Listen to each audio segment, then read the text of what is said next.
Mark chapter 4. Once again, Yeshua went to teach the people at the shore of Lake Galilee, and a massive crowd surrounded him. The crowd was so huge that he had to get into a boat and teach the people from there. He taught them many things by using parables to illustrate spiritual truths, saying, "Consider this: a sower went out to sow.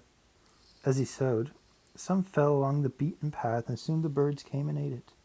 Some fell onto gravel with no topsoil, and quickly sprouted since the soil had no depth. But when the days grew hot, the sprouts were scorched and withered because they had insufficient roots. Some fell among the thorns, and the thorns grew up and choked it, and it yielded no fruit. But some fell onto good, rich soil that kept producing a good harvest. Some yielded 30, some 60, and some 100-fold. If you understand this, then you need to respond." Afterward, Yeshua's disciples and those close to him remained behind to ask Yeshua about his parables. He said to them, "The privilege of intimately knowing the mystery of God's kingdom realm has been granted to you, but not to the others, where everything is revealed in parables. For even when they see what I do, they will not understand, and when they hear what I say, they will learn nothing. Otherwise, they would repent and be forgiven."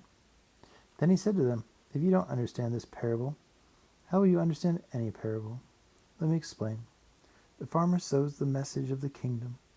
What falls on the beaten path represents those who hear the message, but immediately Satan appears and snatches it from their hearts. And what is sown on gravel represents those who hear the message and receive it joyfully.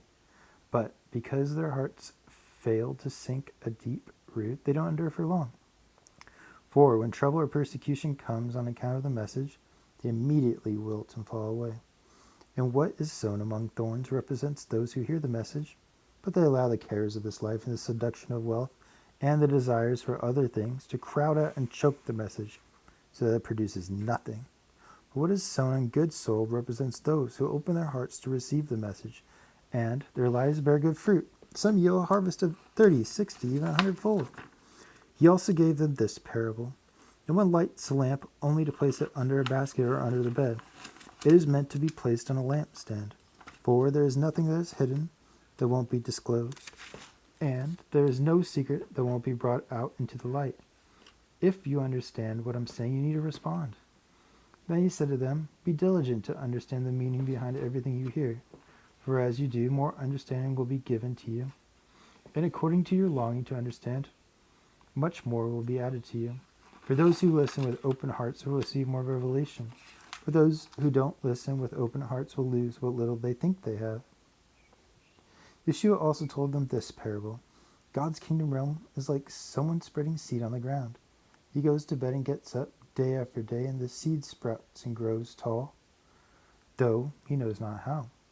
All by itself it sprouts, and the soil produces a crop, first the green stem, then the head of the stalk, and then the fully developed grain in the head. Then, when the grain is ripe, he immediately puts the sickle to the grain, because harvest time has come. And he told them this parable. How can I describe God's kingdom realm?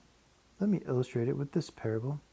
It is like the mustard seed, the tiniest of all the seeds, yet when it springs up and grows, it becomes the largest plant in the garden, with so many large spreading branches, even birds can nest in its shade. Yeshua used many parables such as these as he taught the people, and they learned according to their ability to understand. He never spoke to them without using parables, but would wait until he was alone with his disciples to explain to them their meanings. That same day, after it grew dark, Yeshua said to his disciples, "Let's cross over to the other side of the lake." Leaving the crowd behind, the disciples got into the boat in which Yeshua was already sitting, and they took him with them. Other boats sailed with them. Suddenly, as they were crossing the lake, a ferocious storm arose, with violent winds and waves that were crashing into the boat until it was nearly swamped. But Yeshua was calmly sleeping in the stern, resting on a cushion. So they shook him awake, saying, "Teacher, don't you even care that we are all about to die?" Fully awake, he rebuked the storm and shouted to the sea, "Hush, be still." All at once, the wind stopped howling and the water became perfectly calm. Then he turned to his disciples and said to them, "Why are you so afraid? Haven't you learned to trust yet?"